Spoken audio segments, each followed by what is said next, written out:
Okay, we're going to look at on page 269, number 8.9. Okay, so it says how many grams of sodium oxide can be produced. Okay, so we're making sodium oxide, and we all know that we're going to need 2 sodiums for 1 oxide. So how many grams of sodium oxide, and that's going to be a solid, can be produced from 4 moles of sodium reacting with excess oxygen gas. And this is a solid. Okay, so 4 sodiums with excess oxygen gas to give sodium oxide. So we're not balanced here. We got to make sure we put a 2 there. Okay, now we got 4 sodiums, 2 oxygens when we have a balanced equation. But the question says how many grams of sodium oxide, so we're going to put a question mark, grams here, can be synthesized from 17.4 grams of sodium. So we have 17.4 grams of sodium. Okay, assume that more than enough oxygen is present. Okay, so we have the balanced equation. So we're going to start this with the T-chart.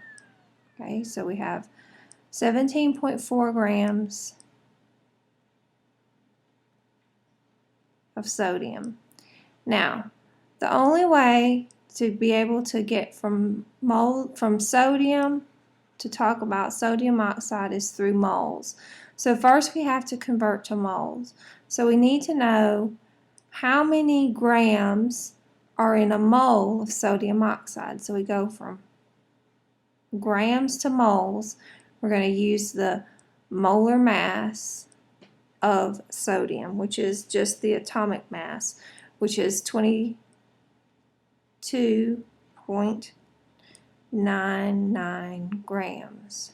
Okay, so we're out of grams of sodium into moles of sodium. Notice that I'm writing what I'm in because I'm going to switch substances here.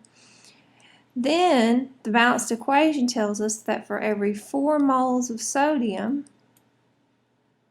got that right here from the balanced equation, how many moles of sodium oxide get produced? 2 moles of sodium oxide. And if all we wanted to know was moles of sodium oxide, we'd be finished. But we're not finished. Now we need to know for every 1 mole of sodium oxide, there's so many grams of sodium oxide.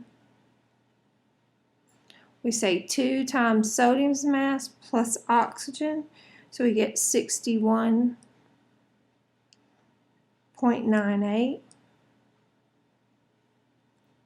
Okay, now if we say 17.4 times 2 times 61.98 divided by 22.9 divided by 4, we should get 23.5 grams of sodium oxide. And you should work that problem yourself and make sure that you understand how to do this problem. This is a gram conversion problem, and there are plenty more examples of these type of problems in the back of the book. So if you look into your book, you'll see mass conversion problems. I suggest you look at number 31, okay, and then that's blue so you can check it in the back of the book. Okay, do number 33, that's blue so you can check it in the back of the book. Okay, I highly suggest that you do these problems because there's no way for you to do well in stoichiometry without working these problems and checking them in the back of the book.